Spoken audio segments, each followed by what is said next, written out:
Alors on reprend, Bezrat Hashem, on est toujours dans le Pardes, on a dit Shah Hamishi, et on va maintenant essayer d'expliquer la fin du texte qu'on avait fait dans la fin du texte de la Hydra qui était dans Shah Hamishi, le Perek Revi, excusez-moi, le 4e chapitre, et on va étudier la fin du texte qu'on avait vu dans la Hydra pour expliquer l'émanation des 3 premières séphirotes. Et vous vous rappelez, la dernière fois, on avait parlé en détail de cette notion de la Shvirat HaKelim, ou plutôt ce qui s'appelle dans le Lachon de la Torah, la mort des rois. Et le texte du Zohar se terminait dans la Hydra. Donc on avait expliqué effectivement que c'était maintenant dans Chorma et que ça allait passer dans Bina. Mais on a juste la fin du texte qui est un peu bizarre, on va dire. Vetana, et on a enseigné.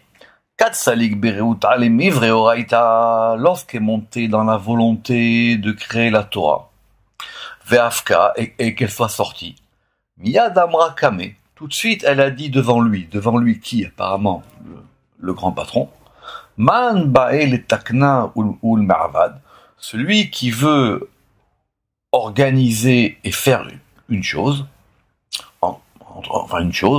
il est à Ken Bekadmita Dikuno, que d'abord il arrange lui-même ses arrangements. Temira Detri Alfin Shanin, et parce qu'elle était, comme c'est connu marqué dans le Midrash, que la Torah, elle était cachée ou enfouie pendant 2000 ans. Donc on ne comprend pas vraiment qu'est-ce que ça vient faire, ce texte à la fin de notre Zohar. Alors, c'est qu'on va reprendre ici. Vetana, Kat Salik Berauta. Et via Braïta Azot, les Staya Anidrash. Alors d'abord, ce texte-là, évidemment, c'est une Braïta. Une Braïta, c'est dire quoi? Une Braïta, c'est un enseignement extérieur, parce que ça vient pas du Zohar. Ça a été effectivement reproduit dans le Midrash, et puis surtout dans le Pirkei de Rabbi Eliezer, lorsqu'on avait vu plus haut, c'était là-bas qu'on avait vu cette expression qui revient souvent lors de la création, Keshe'ala Birtsono, lorsqu'est monté dans sa volonté. Alors il dit maintenant, on va nous amener ce texte-là, qui est une citation extérieure au Zohar, pour nous aider à comprendre ce qu'on a dit. Donc, reprenons. Lorsqu'est monté dans sa volonté, Salik Bereuta. La volonté, on avait vu, il y a plusieurs mots, Rahava, Rahava des Rahavin. En tout cas, le minimum, c'est que la Rahava, c'est Keter, et Rahava des Rahavin, la volonté des volontés, c'est aussi un degré supérieur de Keter. Donc, lorsqu'est monté dans la volonté, qui dit Keter, les Mivre Oraïta, de créer la Torah. Très bien. La Torah, c'est quoi? Aïnou Chorma. Parce que la Torah, c'est Chorma. Shei Torah Shel Ma'ala, parce que ça, c'est la Torah qui correspond à la Torah d'en haut. Pourquoi? Parce qu'il y a une Torah d'en haut et une Torah d'en bas. Il y a une Torah qui est liée à Tiferet, et il y a une Torah qui est liée à Chorma. En général, la Torah, c'est Tiferet, mais il y a une Torah d'en haut qui est liée à Chorma. C'est une question, c'est Marc qui explique au début du Zohar dans Bereshit, qu'il y a une Torah d'en haut et qu'il y a une Torah d'en bas. Et donc maintenant, cette Torah-là, elle était antérieure au monde de 2000 ans. Pourquoi? Ve'akavana, she'aliyadati hanaga ve'shuratadin. Parce que quand la Torah va être créée, on aura une direction et on aura l'axe, notre fameux axe, notre fameuse ligne des rigueurs du din. Et à marquer ici, on a dit ve'afka. Elle est sortie. C'est-à-dire pirouche. Chez Etzila el Metziut a Chochma, Chutz me Keter. On a dit que c'est lorsqu'est monté dans la volonté, donc de Keter, de créer la Torah, qui est Chochma. Donc elle a été émanée vers la Metziut, vers le degré de Chochma, Chutz me Keter, en dehors de Keter. La Torah, elle est Chochma, donc c'est donc en dehors de Keter. Ve'amra Kame, et elle a dit devant lui. Donc on a imaginé un dialogue qu'il y a entre la Torah et le patron ou Keter, on verra ici. Aïnou machal el metziut haolamot. Alors il dit ici, c'est un exemple, une parabole qui était faite par rapport à la disposition des mondes, Veshurat Adin, et ce fameux axe du din de la rigueur. Shelo hayu mitgalim baroma, parce que on a bien expliqué longuement que ces degrés de rigueur ne peuvent pas se dévoiler dans Chorma parce qu'ils sont trop proches, comme on a dit, les hautes pene amelech haïm, parce qu'ils sont trop proches des faces du roi vivant. Donc ces degrés-là, tout de suite on a dit, ve'ayu metim ou mitalmim. Dès que dans Chorma ils ont voulu se dévoiler, ils sont aussitôt morts, et c'est-à-dire qu'ils ont été cachés. Ve'zeu amirata lifne matzila. Et c'est ça que le Zohar a expliqué au début de son texte en disant que c'était ce fameux rideau ou degré ou voile. Donc la Torah elle dit mais ça va marcher. Je peux pas sortir au niveau de Chorma parce qu'au niveau de Chorma tout de suite les dinines vont être enfouis. Et donc la Torah elle dit man ba'e le takna ou le miavat, comme vient de dire, celui qui veut arranger une chose ou les ma'evad et la mettre en œuvre, yitaken bekadmita tikunoi, que d'abord il arrange lui-même ses propres arrangements. C'est-à-dire, pirouche. Ki ifshar el anelamim ve'havayot, il est impossible à ces degrés qui sont cachés, les yidgalot, de se dévoiler. Imlo yidgale od aketer, shelo haya mezuman ki de pirouche laïd, si ce n'est que, alors, Imlo Yidgalad, si Keter ne se dévoile pas encore. C'est-à-dire, si Keter ne fait pas, c'est comme ça que je comprends, si Keter ne dévoile pas un troisième degré de l'émanation, qui sera la Bina. Donc à partir de Bina, ça sera effectivement possible.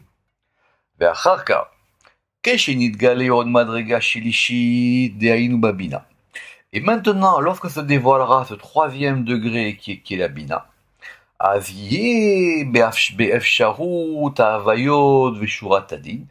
il y aura la possibilité pour l'existence de cette colonne, de cet axe du din, les itavot karaoui, de pouvoir exister comme il convient. Et c'est pour ça que le Zohar, de façon subtile, il a dit Temira ditri alpin shana, qu'elle était enfouie pendant 2000 ans. Mais enfouie pendant 2000 ans, c'est quoi? Alors c'est une question dans le Midrash. Normalement, nous on avait compris, d'après le Pshat, que qui est-ce qui était caché pendant 2000 ans? C'était la Torah. Mais il dit non. Ici c'est Keter. Pourquoi? Pirouche Keter, ou ne'ela mechochma ou mebina. Parce que Keter, il est caché et de chochma et de bina. Et ça correspond à ces 2000 ans. Pourquoi? Parce que d'abord, M. Soban, il avait fait remarquer dans le cours que Shana, une année, ça a la même valeur numérique que Séphira. Et qui colle Séphira, Kelula, Me'eser, Olin, Elelef. Et donc chaque Séphira est composé de 10, et 10 fois 10, ça fait 100, et 100 fois 100, ça fait 1000. Parce que 10 fois 10, Yud P Yud, ça fait Kouf, et Yud P Kouf, ça fait Aleph. Et effectivement, Elef, c'est Aleph, c'est le Keter. Venimsa Keter Temira Bitri Alpin Shanin, et c'est donc ce degré de Keter qui est enfoui pendant 2000 ans. Comment est-ce qu'on résout la contradiction? C'est qu'en fin de compte, c'est la Torah qui est enfouie dans Keter pendant 2000 ans, jusqu'à ce qu'elle se dévoile par Chochma dans Bina. C'est comme ça qu'il va falloir comprendre, à mon avis.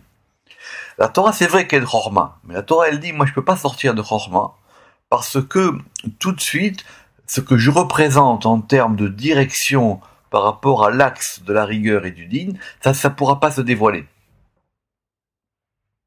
On relit. Nimsa, a Keter Temira Bitrial Fishanin, Vekaraou Temira, et pourquoi est-ce qu'on l'a appelé ce degré de caché, d'enfoui? Mipne chez les Et Kazot Ayan Naelam. Parce que à ce moment-là, c'était encore caché.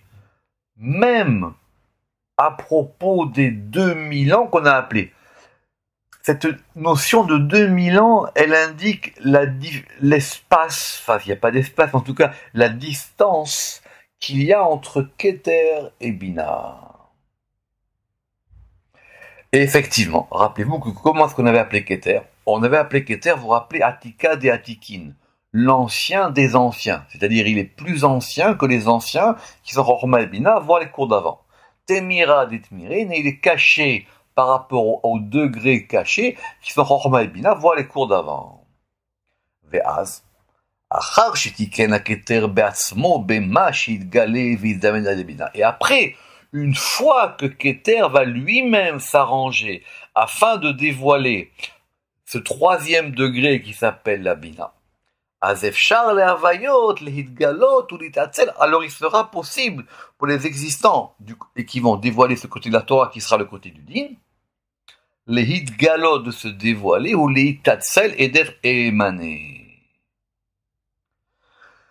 Et donc maintenant, tout ça va nous donner une introduction, un préliminaire important, qui va nous permettre de comprendre Yuvan Inyan Teshuvat Asfirot Bayovel Bashana Chamishim El Bina, qui va nous permettre de comprendre un aspect de Bina.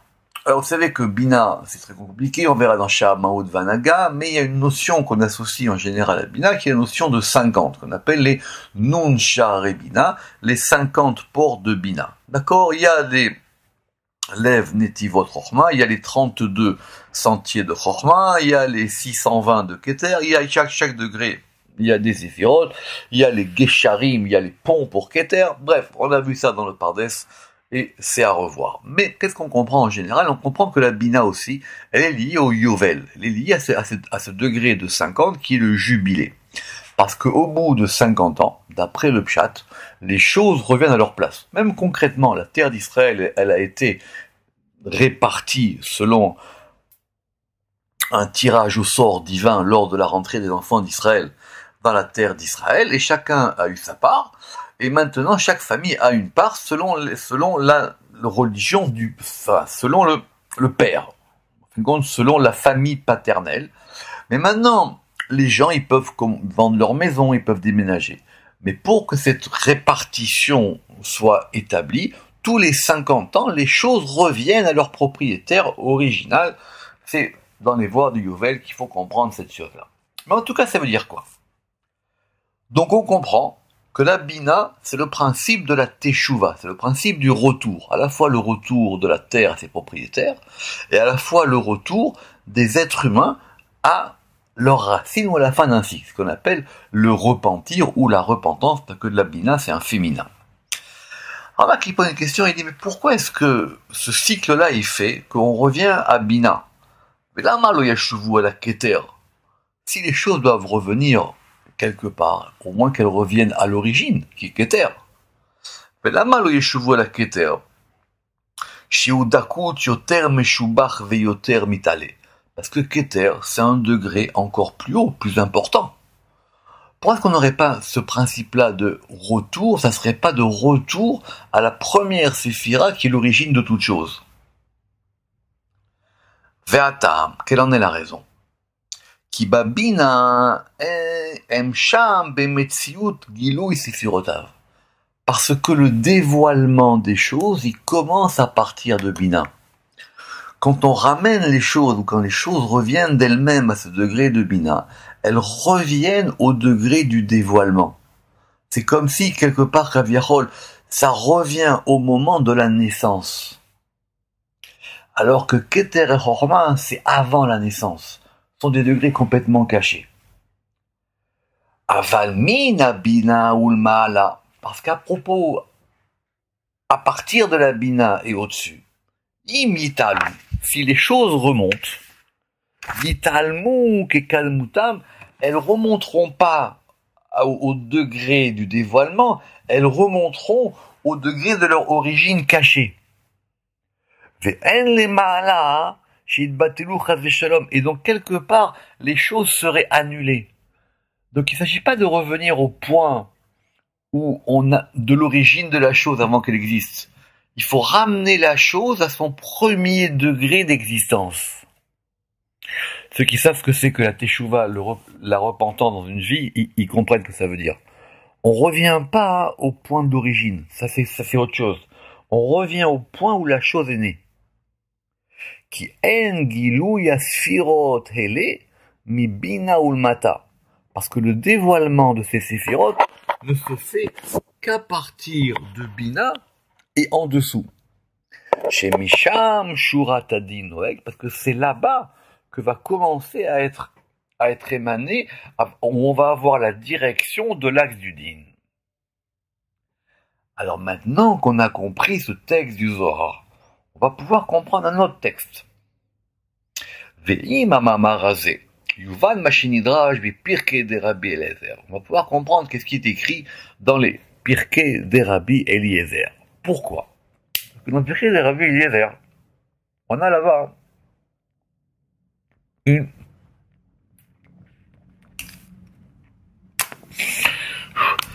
pas une version, mais en tout cas une autre narration de ce moment. Rappelez-vous que ce texte-là, on l'avait vu plus haut dans la porte 4. Qu'est-ce qu'il écrit là-bas? Ad shelo nivra olam, avant que le monde ne soit créé. Aya kadosh baruchu shmo levad, le Saint béni soit-il, il était seul avec son nom. Le Ramak, il avait des questions là-dessus. Première question qu'on va voir aujourd'hui, c'est que ce degré de Akadosh Baruchu, normalement il est dans Tiferet. Comment est-ce qu'on peut dire que ce soit avant que le monde soit créé? Si on remonte avant la création même du monde ou de l'émanation, on devrait remonter dans le Ensof. Première question. Et si on dit que le Saint béni soit-il, il était seul avec son nom, donc on suppose qu'il y a déjà un nom avant la création. Or les noms n'apparaissent qu'une fois qu'on a enclenché la création. Voir les questions, comment c'était répondu là-bas. Donc on reprend. Avant que le monde soit créé, ça veut dire soit-il, il était seul, lui et son nom. Ve'ala b'marshava, et il est monté dans la pensée. Donc on a plusieurs degrés. On a le degré de la création du monde, on a le degré du Saint béni soit-il, et on a le degré du nom. Maintenant il monte dans un endroit qui s'appelle la pensée, livro et haolam, de créer le monde. Ve'aya machrit lefanav et haolam, et il gravait le monde devant lui. Ça veut dire quoi? Tout de suite, le Pirkei de Rabbi Eliezer nous donne un exemple, et ça ressemble à un roi. Machal le melech, sheratza livnot palterin. Ça ressemble à un roi qui voulait créer des palais. S'il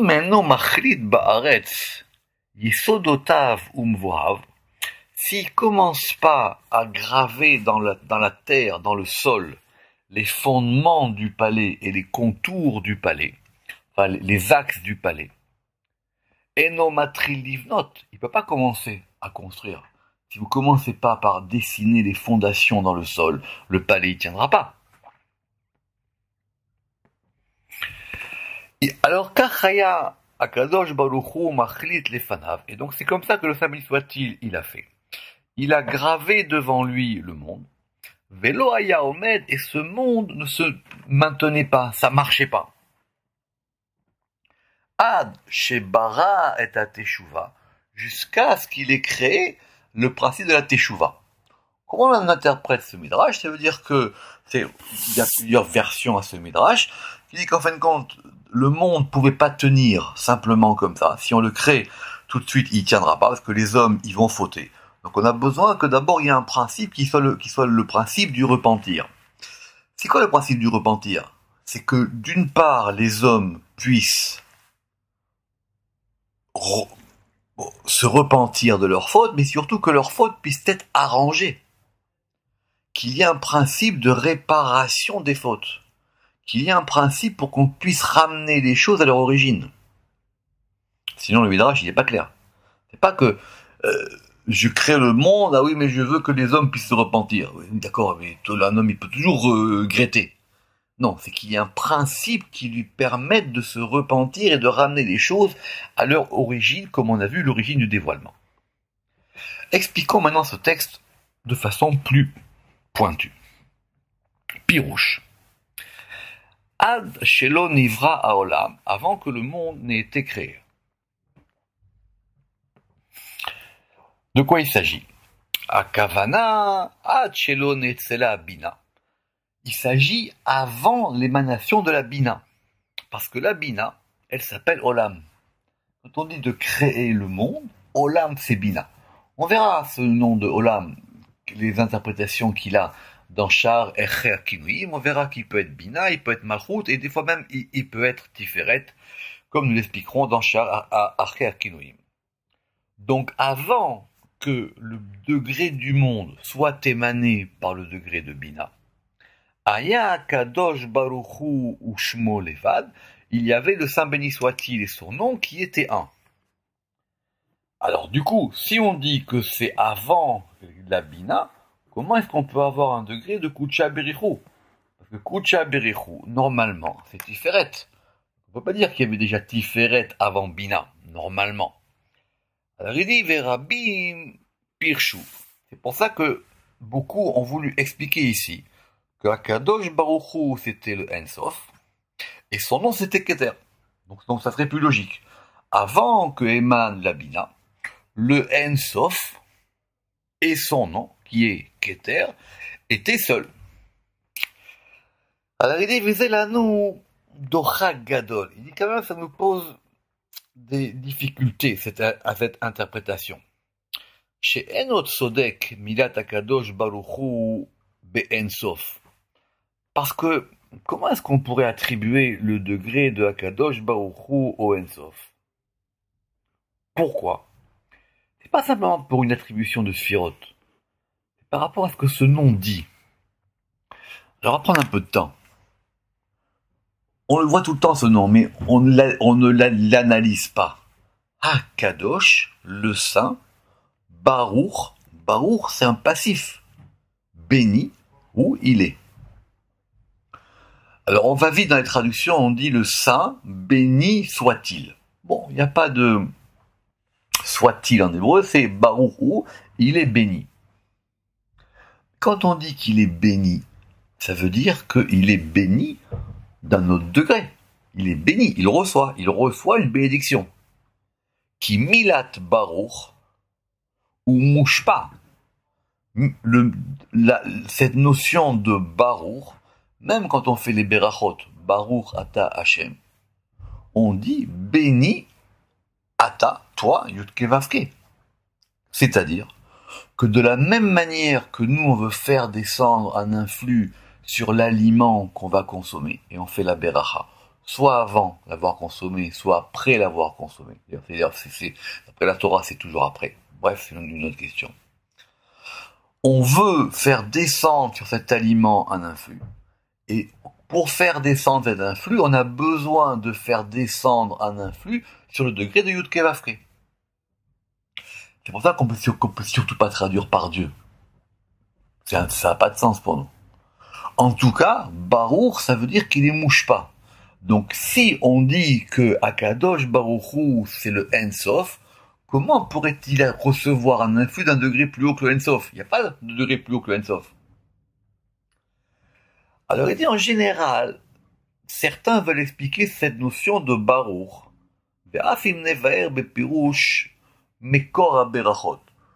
Au lieu de dire que Baruch c'est béni, on dit que Baruch c'est l'origine, la source des bénédictions. C'est pas juste, ni grammaticalement, ni par rapport à ce qu'on veut dire, ni par rapport à de nombreux textes du Zohar. Où c'est clair que Baruch, c'est qu'il y a un influx plus haut qui descend dans un influx plus bas. C'est quand on dit à quelqu'un, quand on bénit quelqu'un, on veut faire descendre un influx sur lui. Donc cet influx, on demande qu'il y ait un influx d'un degré plus haut qui descende sur la personne. C'est ça la beracha. D'accord? Bon, le Zohar explique que c'est longuement une brachot, c'est pas ici le sujet. Alors, même si on explique, même si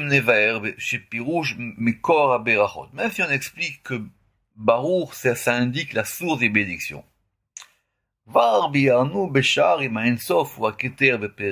déjà expliqué dans la porte ce que le Ensof et Keter au chapitre 5, que quand bien même il s'agirait de la source des bénédictions, la source des bénédictions, ça serait dans Keter, quoi qu'il arrive. d'après l'opinion de Rashbi. Donc tu peux pas dire que Akadosh Baruch Hu c'est En Sof et son nom c'est Keter.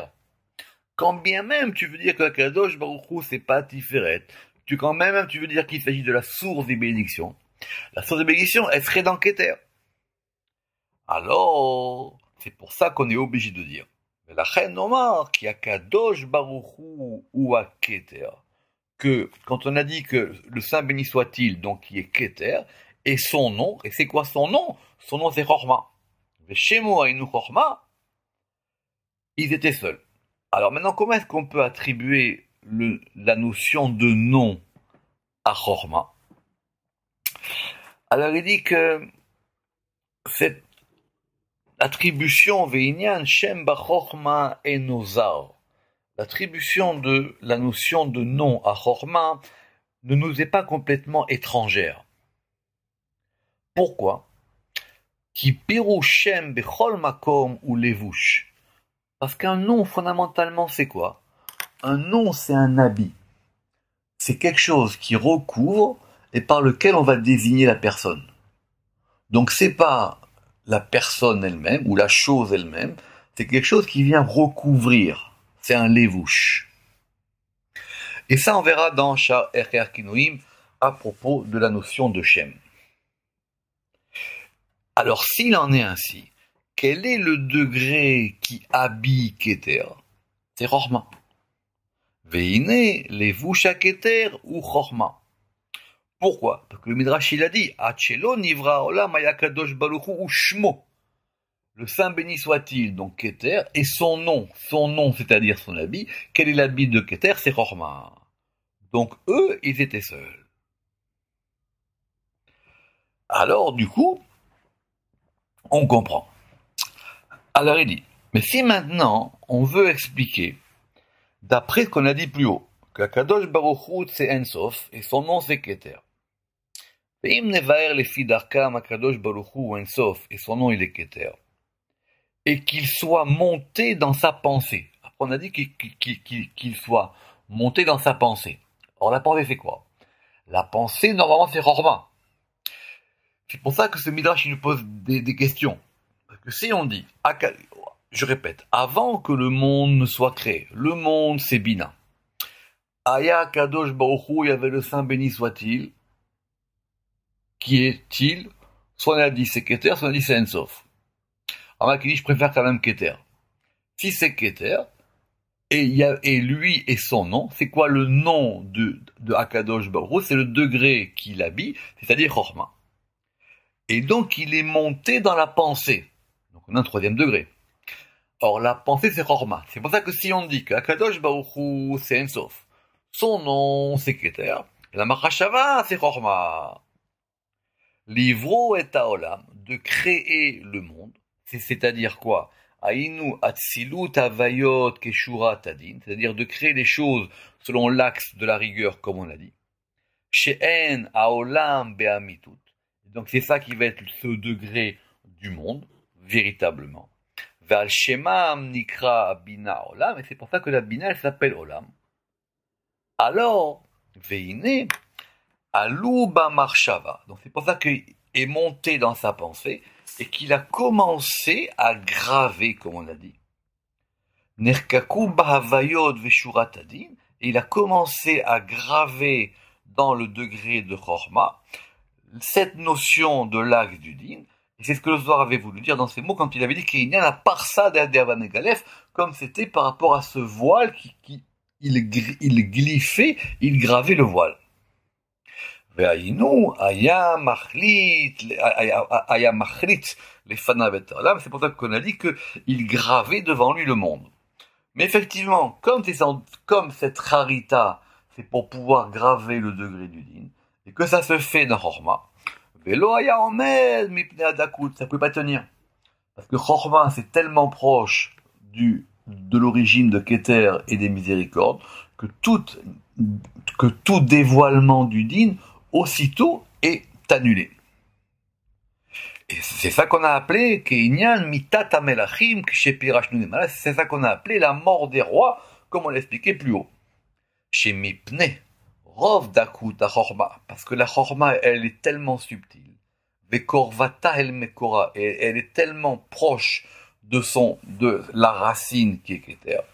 En Shamavaya Niglit, donc il n'y a rien, aucune chose même, existence qui peut se dévoiler. Velodin Medgale, et aucune rigueur, à plus forte raison, ne peut se dévoiler. Qui behor pene melechaim, parce qu'ils sont tous dans la lumière des faces du roi vivant. Donc il faut si la bina. C'est pour ça que maintenant il dit, alors il faut que la bina se dévoile. Et la bina, elle s'appelle comment? Elle s'appelle Teshuvah. Parce que c'est dans la bina, Kisham, Gilou Yadevari, parce que c'est dans la bina que les choses se dévoilent. Et c'est ça que le texte a dit, Bara et Teshuvah, jusqu'à ce qu'il ait créé la Teshuvah. Donc tant qu'il n'y a pas ce troisième degré qui s'appelle la Teshuvah, le degré du monde ne peut pas se dévoiler. En gros, il est en train de dire que pour pouvoir créer le monde, que monde et Teshuvah sont des équivalents. Il ne peut pas y avoir l'un sans l'autre. On ne peut pas créer le monde s'il n'y a pas la Teshuvah. En tout cas, Veine, Yatsalanu misé, donc il en ressort. Ki metziyut avayot vegiluyim alida bina. Maintenant, l'existence des choses et leur dévoilement, c'est par la bina. Mais ici, la bina, on lui a donné un nom particulier. Vedigdek vekaraha teshuvah. On a fait attention à lui donner la dénomination de teshuvah. Kisham teshuvah tahekef vechazarato achar yovel, parce que c'est là-bas que le cercle revient après le cycle du Yovel, qui est le cycle des 49 ans. On expliquera dans le chapitre 5 la prochaine fois comment maintenant va se dévoiler tout ce degré à propos de Bina.